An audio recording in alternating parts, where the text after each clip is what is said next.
کام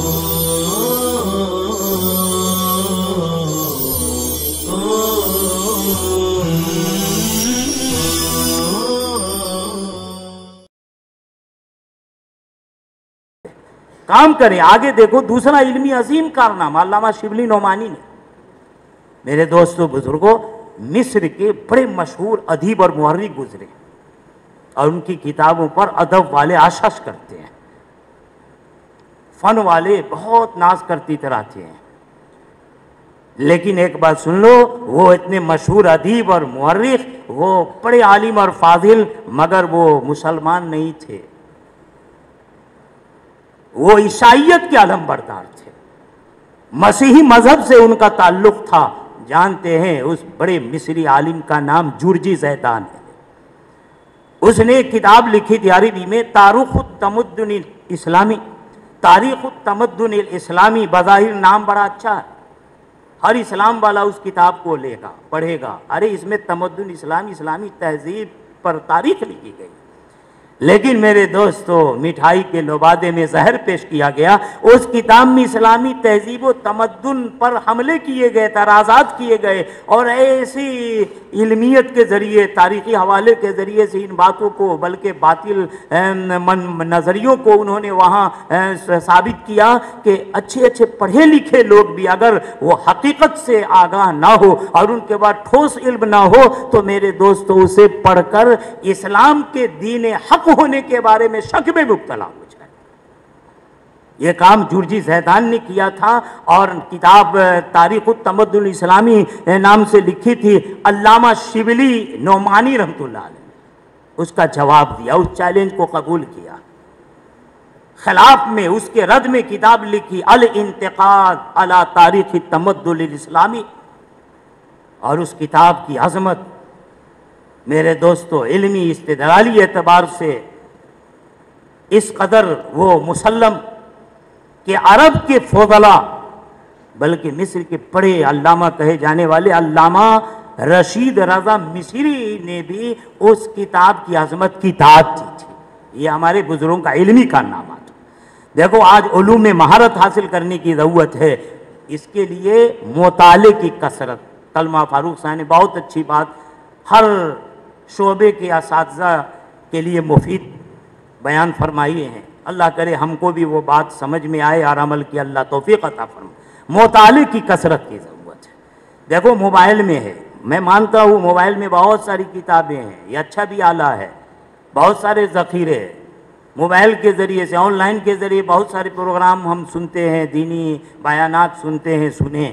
لیکن ہم یہ کہتے ہیں کہ بھائی ہم اپنے طلباء اور شاگردوں کو سامنے بٹھا کر کے نہیں سناتے، کم وقت وہ بیٹھ کر سامنے نہیں سنتے، تو بتاؤ یہ موبائل میں جب ہم دیکھ بھی نہیں رہے وہ کیا خاک سنتے ہوں گے، کیا خاک سمجھتے ہیں. یہ محض ٹائم پاس کے لیے استعمال ہو رہا ہے. یہ نیگیٹو یوز ہے، اس سے بچنے کی ضرورت ہے. لیکن اصل جو کتاب ہے، اصل کتاب کا دامن نہ چھوڑیں. آپ موبائل میں سب کچھ دیکھ لیں گے، سن لیں گے، معلومات ہو جائے گی، لیکن سنو علم کا جو نور جو بزرگوں کے فیض سے حاصل ہوتا وہ کبھی نہیں حاصل ہو سکتا. میں خود اپنی بات کہتا ہوں، ہمارے بچوں نے کہا موبائل لے لیجئے، بڑا موبائل، مجھے کچھ سمجھ نہیں پڑتی ہے، کب بند ہو جائے. اس کو اب استعمال کرنے کے لیے بھی بچوں کو بلانا پڑتا ہے، بھائی کھولو، کیا ہو گیا اس کو، کچھ سمجھ نہیں آیا. چھوٹا سا موبائل لگتا تھا، زبردستی بڑھا دے دیا. بہت کام کی چیزیں ہیں، وہ کام کم اور نکامے بنانے کا زیادہ کام ہو رہا ہے. ارے بھائی جو روحانیت بزرگوں کی کتابوں کے سطر میں ہے، جو نور ہے میرے دوستو ان بزرگوں کی توجہات سے، ان کتابوں کے لکیروں میں، وہ نور ہم کو حاصل نہیں ہو سکتا ہے. اس فیض سے ہم محروم ہو جائیں گے. جس ذرائع سے ہم جو کچھ حاصل کریں گے وہ ذرائع جیسے ہوں گے اثرات بھی ویسے ہی مرتب. آج یہ بھی ہمارے لیے حالات ہے، کتابوں سے تعلق ختم ہو رہا ہے، بالکل روح بے چین ہو رہی ہے. ضرورت ہے کتابوں سے رشتہ قائم. بوقت ضرورت جہاں کتاب نہ ہو یا جہاں کتاب نہیں لے جا سکتے ہیں، مجبوری میں موبائل استعمال کریں، ورنہ کتابیں ہیں، ذخیرہ ہے ماشاءاللہ پڑی ہوئے، گردے پر گردے تہ جم گئی ہے، چھوتے تک نہیں. ہمارے حتم قمر الزمان صاحب دامت برکاتہم فرماتے تھے کہ دیکھو یہاں ہمارے مدرسے میں کتب خانہ ہے، لائبریری ہے، میں یہاں آ جاتا ہوں، آگے بیٹھ جاتا ہوں اور بیٹھا رہتا ہوں. یہ کوئی ضروری نہیں ہے کہ میں یہ کتب خانے کی کتابیں اٹھا کر کے پڑھتا ہی رہوں. عجیب بات حضرت نے فرمائی, کہا میں بیٹھ کر اگر دل نہیں چاہتا تو کم سے کم ان بزرگوں کی کتابوں کو میں دیکھتا رہتا ہوں. دیکھنے سے بھی علم کا نور حاصل ہوتا ہے. وہ روحانیت, نورانیت جو آنکھوں میں آتی ہے, دل میں سماتی ہے. آج میرے دوستو یہ حالات ایسے بنتے جا رہے ہیں کہ ہم محروم سے محروم ہوتے چلے جا رہے ہیں. تعلق قائم کرو. کہتے ہیں قرآن پڑھنے پر ثواب ہوتا ہے, لیکن کوئی عقیدت محبت سے قرآن کو دیکھتا ہی رہے تو اس دیکھنے پر بھی اللہ اجر عطا فرماتے ہیں, محروم نہیں فرماتے. یہ ایسا میخانہ ہے میرے دوستوں کہ یہاں کا محروم بھی محروم ہو کر نہیں جاتا ہے. ہمیں اپنے آپ کو سمجھنے کی ضرورت ہے میرے دوستوں اور بزرگوں. آج دیکھو حالات کیسے چل رہے ہیں, جدید مسائل کیا کیا آ رہے ہیں. مفتی صاحب دن رات پریشان رہتے ہیں, یہ فتویٰ, یہ مسئلہ. ارے ان مسائل سے بھی ہم کو واقف ہونا ہے. خود نہیں اگر حل کر سکتے ہیں تو اپنے بڑوں سے تعلق قائم کرنا, ان سے پوچھنا ہے. میرے دوستوں اور بزرگوں, فَاسْأَلُوا أَهْلَ الذِّكْرِ إِن كُنتُمْ لَا تَعْلَمُونَ. جانتے نہیں ہو تو پوچھ لو. کس سے پوچھو؟ ہونا چاہیے جانتے نہیں ہو تو جاننے والوں سے پوچھو. لیکن قرآن کہتا ہے نہیں, ذکر والوں سے پوچھو. معلوم ہوا کہ جو علم والا ہو مگر ذکر والا نہ ہو وہ پوچھے جانے کے بھی لائق نہیں ہوتا ہے. مقام ہمارا, ہمارے علماء کا, مفتیوں کا بڑا عظیم ہے. ہمارے شیخ نے سنایا عظیم اور عجیب ہے. بھئی انسان عظیم بھی ہے اور عجیب بھی ہے, اور ہم انسانوں میں علماء یہ اعظم بھی ہیں اور عجب بھی ہیں. عام انسان اشرف المخلوقات اور ہم اشرف المخلوقات میں اشرف. وہ عظیم اور عجیب اور ہم اعظم اور عجب ہیں. ہمیں اپنے عظمت اور اپنے عجوبہ پن کو سمجھنے اور ہمیشہ یاد رکھنے کی ضرورت ہے. علامہ اقبال نے ایک وقت میں ایک بہت پتے کی بات کہی تھی. کسی کو اختلاف ہو سکتا ہے, ہو جائے, لیکن اگر گہرائی میں جائے اور سوچے تو انشاءاللہ اختلاف ختم ہو جائے گا. حضرت علامہ اقبال نے کہا تھا کہ اس دور میں سب سے بڑا مجدد وہ ہے جو اسلامی قوانین کی برتری دوسرے سارے قوانین کے مقابلے میں دلائل سے ثابت کرتا ہو. یہ بھی ایک تجدیدی کام ہے. یہ جاہلیت کا مقابلہ علمیت کے ساتھ کرنا ہے. میرے دوستو دوسرا چیلنج عقلیت کا. اکبر الہ آبادی کئی بیانات میں نام آیا. بھائی اکبر بادشاہ, اورنگزیب کو مانے نہ مانے اکبر کو غیر لوگ بھی خوب مانتے, اس لیے کہ اس نے وہی کام کیا ہے جو غیر آج کرنا چاہتے ہیں. اس لیے ان کے ہاں اکبر کی عظمت بہت مسلم ہے. لیکن بادشاہ ہو, ہم علم والوں کی نظر میں ایسے بڑے اکبر کبریائی کی شان بتاتا تھا. وہ عجیب اس کا عالم. بگاڑا کس نے؟ وہ بھی دینی گھرانے کا آدمی تھا, کوئی جاہل نہیں تھا, بڑا پڑھا لکھا تھا, بہت بڑا خود عالم بھی تھا. لیکن مولوی بگڑ گئے تھے تو بادشاہ کو بگاڑ کے رکھ دیا تھا. ابو الفضل فیضی, ملا عبد القادر کیا کیا تھا؟ میرے دوستوں اور بزرگوں, اس اکبر کے زمانے میں جو کچھ ہوا, دین میں جو تحریف ہوئی, میں سمجھتا ہوں کہ عقلیت کی شکل ہے وہ. یہ دوسرا چیلنج جو ہمارے سامنے ہے وہ عقلیت کا ہے. ارے بھائی عقل کی کسوٹی محدود ہے. جس ترازو پہ آپ سونا وزن کرتے ہوں اس ترازو پہ پہاڑ تولنے لگیں تو وہ ترازو ہی ٹوٹ کے رہ جائے. آج ہمارا حال یہی ہے. عقل اور وحی, ہمیں عقلیت عقل سے انکار نہیں ہے, لیکن عقل کو بنیاد نہیں بنانا ہے بلکہ نقل کو بنیاد بنا کر عقل کو اس کے تابع بنانا ہے. اکبری دور میں جو بھی تحریفیں ہوئی, بددینی آئی, یہ عقلیت ہی کا کرشمہ. ملا عبد القادر فہرست تیار کرتا ہے اور اکبر بادشاہ کی تحریفات کو بیان کرتا ہے اور اس وقت کے باطل عقلی نظریے کی وضاحت کرتا ہے اور عقلی اعتبار سے خرافات کو سمجھاتا ہے اور کہتا ہے کہ اسلام تو بہت پرانا ہو چکا ہے, اسلام 1000 سال پرانا ہو چکا, اب زمانہ نیا آ گیا. موجودہ حالات میں موجودہ حالات کے موافق دین میں تجدید کرنے کی ضرورت ہے.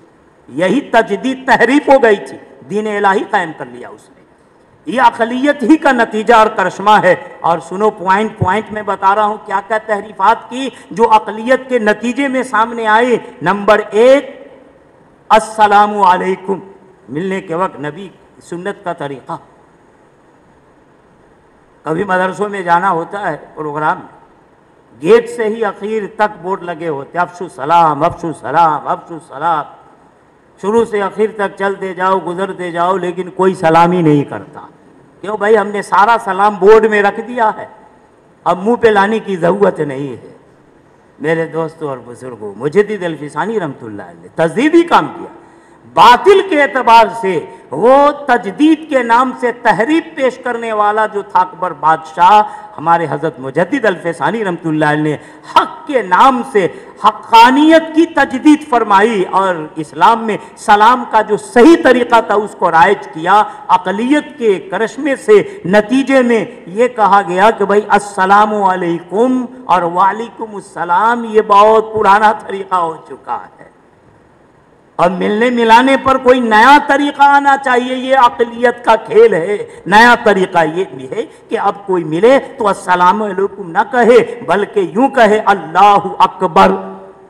یہ اس لیے اکبر اللہ کے لیے نہیں، وہ اکبر جو اس کا نام اپنا ہے، نام آ رہا ہے، نام کے لیے کام ہو رہا. السلام علیکم نہ کہے، اللہ اکبر کہے. اور جواب دینے والا وعلیکم السلام نہ کہے، جواب میں جل جلالہ کہے. اللہ کی عظمت بلند ہو، یہ نہیں اکبر کی عظمت بلند ہو. میرے دوستو یہ بددینی بے دینی یہ اقلیت کی وجہ سے. دوسرے نمبر پہ کہا گیا، دیکھو یہ عقل کی دلیل ہے، کہا کہ شراب ایک مشروب ہے، جیسے عام مشروبات حلال ہیں ویسے ہی شراب بھی حلال ہونے چاہیے. اور آج میرے دوستو اسی اقلیت کے نتیجے میں یہ بکواس بھی کی جا رہی ہے. گائے ہماری ماتا ہے، لہذا اس کا پیشاب پوتر ہے، خوب پیو. ابے ٹی پارٹی ہوتی تھی، گائے موتر پارٹی بھی ہوئی ہے، آپ نے یہ بھی سنا اور دیکھا. اللہ ان کی عقل کو ٹھکانے لگاوے، سمجھ عطا فرمائے. یہ اقلیت کا نتیجہ ہے کہ آج کے حالات میں گائے کے پیشاب کو اتنا نہیں. ارے ہمارے زمانے میں کسی سیاسی پارٹی کا ایک منتری یا لیڈر تھا، نام جانتا ہوں لیکن بولوں گا نہیں. پارٹی تھی کون سی تھی وہ بھی نہیں بتاؤں گا. اس کو کوئی بیماری لگ گئی تھی، کسی ڈاکٹر نے کہا اس کا کوئی علاج نہیں، علاج یہ ہے کہ بس اپنا پیشاب صبح شام پیا کرو. اب وہ پیشاب نہیں ہوا، اس کے لیے آب حیات بن گیا. آب حیات اسی پیشاب کے پانی سے اس کی زندگی قائل. کسی نے طنز کیا اور کہا آب پیشاب وہ نل کی تو قریبی میں ہے نا، بس نل کی ہلایا اور وہ پانی آب حیات نکل گیا. کہا کس قدر نزدیک ہے آب حیات، جب ذرا خواہش ہوئی تو پی لیا، کہیں دور سے یہ آب حیات لانے کی ضرورت نہیں ہے، اس کا نلکا بہت قریب ہی میں لگا ہوا ہے.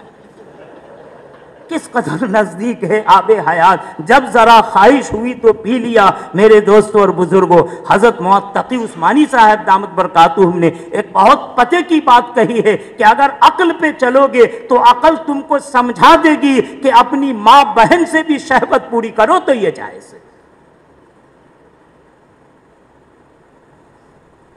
اکبری تحریفات میں نکاح کے بارے میں یہ عقل چلائی گئی، کہا کہ ہر کوئی نکاح کی استطاعت نہیں رکھتا ہے. ارے بھائی آپ یہ آج کے زمانے میں اس طرح کی باتیں ملتی جلتی سنتے رہتے ہیں.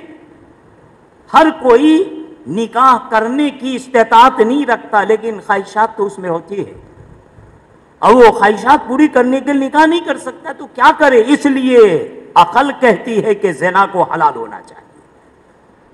زنا کو حلال کیا گیا. آگے چوتھے نمبر پہ آؤ، یہ کہا گیا کہ علوم عربیہ کی اب کوئی ضرورت نہیں. آج بھی یہ کہا جانے لگا. ارے زمانہ ہمیشہ اپنا چہرہ ادھر سے ادھر ادھر سے ادھر کرتا رہتا ہے. حضرت مولانا فاروق صاحب نے کہا تھا کہ معتزلیت ختم نہیں ہوئی ہے، وہ اعتزال آج مودودیت کی شکل میں زندہ ہو گیا ہے. یہ اقلیت ہے، یہ فتنہ ہے. آج ہمیں ان حالات کو سمجھنے کی ضرورت ہے میرے دوستوں اور بزرگوں. علوم عربیہ مدارس کی تعلیم کی ضرورت نہیں ہے، فائدہ طب اور فلسفے سے. لہذا علوم عربیہ چھوڑو، مدرسے بند کرو، طب اور فلسفے کی تعلیم دو. اور آج بھی یہ آواز اٹھائی جا رہی ہے کہ مولویوں کی مدرسوں کی اور مدرسوں کی تعلیم کی کوئی ضرورت نہیں ہے. آج زمانہ سائنس ٹیکنالوجی کا ہے. مولویوں مدرسے سے نکلو، سائنس سیکھو اور ٹیکنالوجی سیکھو، کمپیوٹر سیکھو. میرے دوستو یہ بھی ایک اقلیت کا کرشمہ ہے. آج ہمیں اس چیلنج کو بھی سمجھنے کی ضرورت ہے. اور دور نہ جاؤ، ابھی اسرائیل فلسطین پر کیا کر رہا ہے؟ بھئی سنتے ہیں، افسوس کرتے ہیں، کسی کے لیے دعا، کسی کے لیے بد دعا نکل رہی ہے. اسرائیل کا ظلم جو فلسطینیوں پر ہو رہا ہے، اس ظلم کو جائز کرنے کے لیے ان اسرائیلیوں نے، یہودیوں نے، خبیثوں نے ہمارے مولویوں کو استعمال کیا. مولویوں کو استعمال کیا. عرب کے بہت سارے بکے ہوئے علماء تھے، یہ یہودیت کے، اسرائیل کے ایجنٹ تھے. ان سے عقل کے ذریعے سے ایک بات سمجھائی گئی. فلسطینی بے قصور لوگوں کو یہ بتایا گیا، کہا گیا کہ سنو، یہ اسرائیل فلسطین کا پڑوسی ہے، اور تمہارا اسلام تو کہتا ہے نا کہ پڑوسیوں کے حقوق ہوتے ہیں. ہمارا مذہب سکھاتا ہے کہ کوئی ایک تماچا مارو، تم تماچا نہ مارو.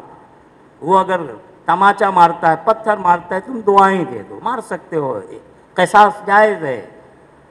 لیکن اگر تم نے بھی وہی کیا جو وہ کیا تھا تو تم میں اور اس میں فرق کیا رہ گیا؟ علامہ ابن تیمیہ رحمۃ اللہ علیہ کے خلاف حکومت تک شکایتیں پہنچائی جاتی تھی اور اس کے بدلے حکومت انہیں جیل میں بند کر دیتی تھی. ان سے ان کے خیرخواہ دوستوں نے کہا کہ آپ کے خلاف یہ لوگ اس طرح حکومت تک شکایتیں پہنچا دیتے، یہ غلط شکایتیں، آپ ان کے خلاف کیوں نہیں ان تک شکایت پہنچاتے؟ آپ بھی اپنا کام کرو، اپنی صفائی کرو. یہ لوگ باطل طریقے پر آپ کو پھنسا رہے، آپ سچے ہیں، حق پر ہیں، آپ انہیں پھنساؤ.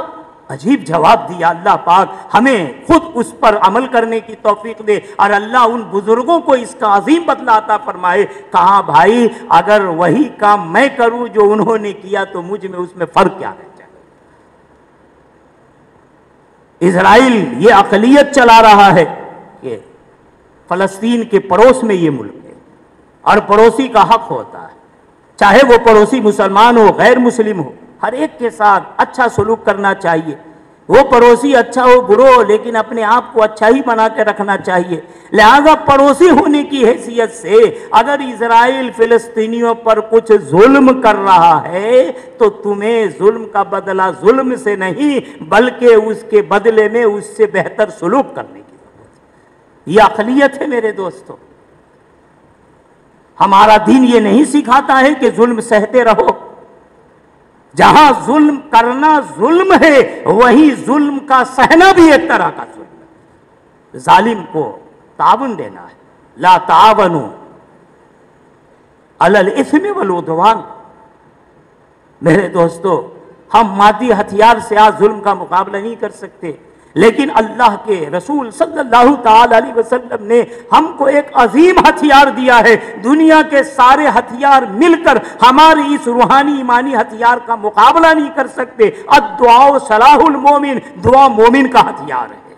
آج ہمیں دعاؤں کے ہتھیار سے کام لینے کی ضرورت ہے. ہاں اگر عمل کی ضرورت آوے تو پھر میدان میں بھی اترنے کی ضرورت ہوگی. میرے دوستوں اور بزرگوں، یہ اقلیت کا کرشمہ بتا رہا ہوں. آج اقلیت کا جواب اقلیت سے دینا ہے. دیکھو اب اقلیت سے جواب کیسے دیا ہے عقل کے مارے لوگوں کو. کتابوں میں بہت سارے واقعات، حضرت امام اعظم ابو حنیفہ رحمۃ اللہ علیہ، ہمارے اور بزرگ اکابر صاحب کے واقعات وہ آپ جانتے ہیں. میں آج کے اعتبار سے بس تھوڑے ذرا تازگی لانے کے لیے ایک دو واقعہ سنا دیتا ہوں. انگریزوں کا زمانہ چل رہا تھا. ایک مول صاحب تھے اور ایک اپ ٹو ڈیٹ انگریزی قسم کا آدمی ٹرین میں سیٹ پر بیٹھے ہوئے تھے. اب پہلے زمانے کے سیدھے لوگ تھے، چلتے تھے تو لوٹا وغیرہ ساتھ رکھ لیتے تھے. وہ ٹوٹی والا بڑا الومینیم کا لوٹا ماڈرن تہذیب والے دیکھ کے ہی متلی آنے لگے، بالکل کیا کیا منہ پھلاتے ہیں اور پھیرتے ہیں اور کراہت کی نظر سے دیکھتے۔ مولانا کے پاس وہ لوٹا اور وہ جو اپ ٹو ڈیٹ قسم کے آدمی، اس کے سر کے اوپر بہت قیمتی ہیٹ، بیٹھے ہوئے سیٹوں پر۔ تھوڑی دیر میں مولانا کو ضرورت ہوئی، تقاضا لگا، کہا ذرا ٹائلٹ باتھ روم ہو کے آتا ہو، لیکن ڈر تھا کہ یہ شروع ہی سے گھور گھور کر کے دیکھ رہا، کہیں ایسا نہ ہو کہ میں ادھر گیا سیٹ کا پتہ صاف ہو جائے، کسی کو بٹھا لے خود پھیل جائے، ہماری سیٹ چلی جائے۔ ہم لوگ ہی بہت ہوشیار ہیں، بسوں میں جاتے ہیں سیٹ نہیں ہوتی، ارے بھائی ذرا کھسک جاؤ، ذرا کھسک جاؤ، اس سے آرزو منت کر کے کھسکا وسکا کے تھوڑے سے بیٹھتے ہیں۔ وہ آدمی تو مطمئن ہوتا ہے، لیکن ہم مطمئن نہیں ہوتے، ہوشیار رہتے۔ کب کہیں راستہ گڑبڑ آیا، ڈرائیور بریک لیا اور ذرا گاڑی ادھر ادھر ہلے ڈولے تو وہ تو آگے کو ہل کے نکل گیا، ہم پیچھے کھسک کے چلے گئے، اور الحمدللہ اچھی طرح سیٹ ہو گئے۔ اب بغل والا جس نے جگہ دیا کہا بھائی ذرا ٹھیک سے بیٹھو، کہا دقت ہو رہی تو کھڑے ہو جائیے۔ اب وہ بیچارہ ٹائلٹ کے لیے جانا چاہا، دیکھا کہ یار کہیں جاتے ہوئے یہ جگہ نہ چلی جائے، لہٰذا جگہ ذرا قبضے میں رہے، وہاں پر اس نے لوٹا رکھ دیا، بڑا سا لوٹا۔ وہ اپ ٹو ڈیٹ آدمی پہلی سے چڑا ہوا، وہ ادھر گیا، ادھر اس نے لوٹا اٹھایا کھڑکی کے باہر پھینک دیا۔ وہ آیا، کہا بھائی لوٹا، تو کہا وہ بہت دیر بیٹھ بیٹھ کے بور ہو گیا تھا، نہیں وہ باہر گھومنے گیا تفریح کرنے، لوٹے کا لاک ڈاؤن ختم ہو رہا، باہر ذرا گھوم پھر کر کے آگے، ذرا کچھ ڈھیل ہو گئی۔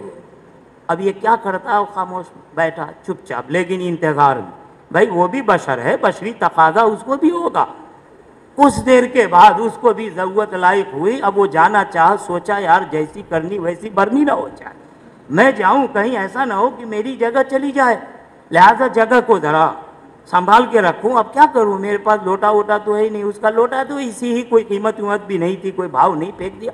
میرا ہیٹ بہت قیمتی ہے، اس کا ایک روب ٹپکتا ہے، یہ رکھ جاتا ہو، اس مولوی کی مجال نہیں ہے، قیمتی ہیٹ ہے، اس کا ایک روب ہے، اس کو یہ نہیں پھینکے گا۔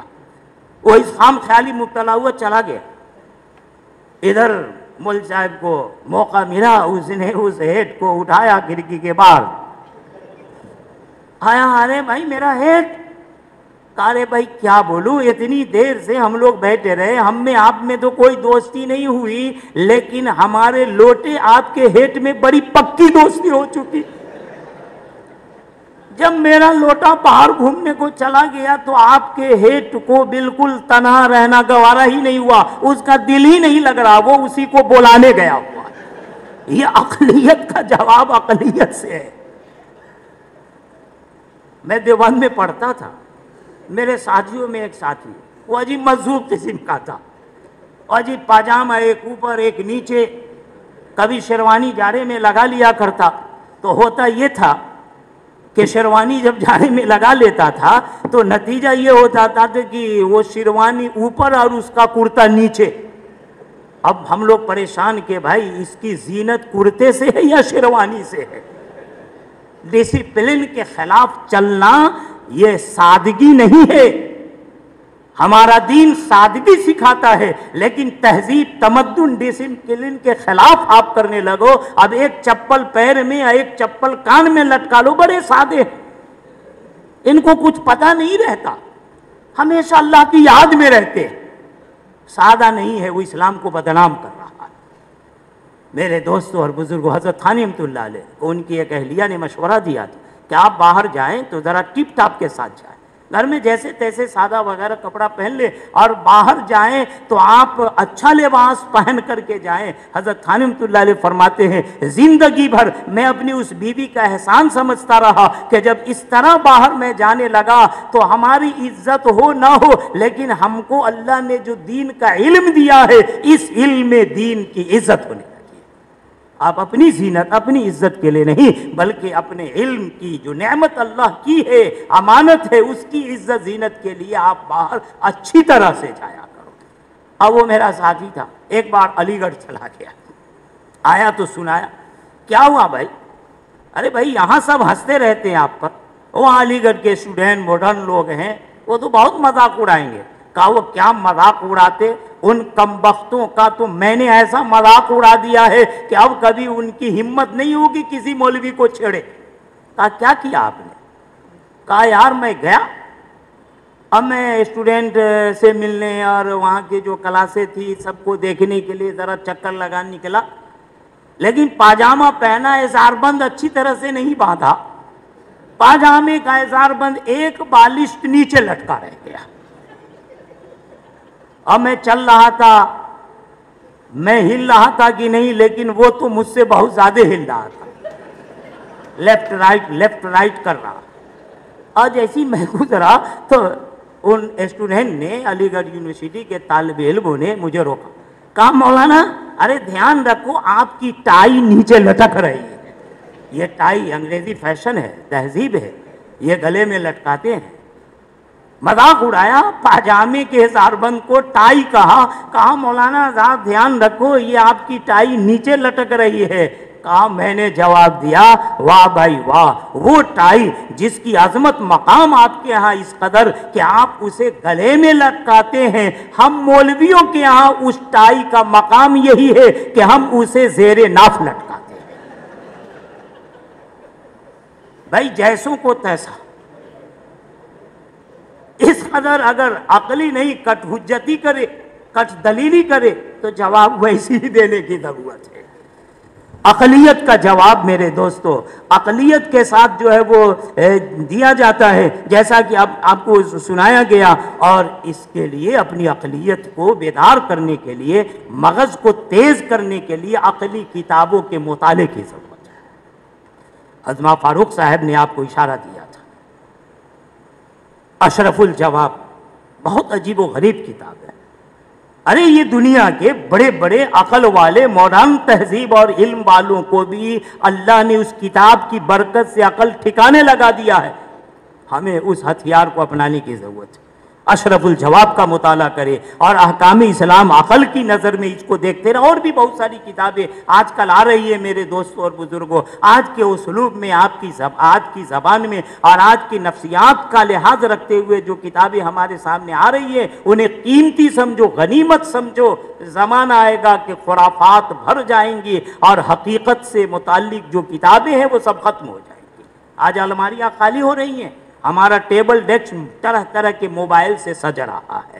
یہ ہو رہا ہے، یہ بھی آج کا فتنہ، آج کے حالات ہے. ہمیں اس چیلنج کو قبول کرنے کی ضرورت ہے میرے دوستو. تیسرا چیلنج مادیت کا ہے.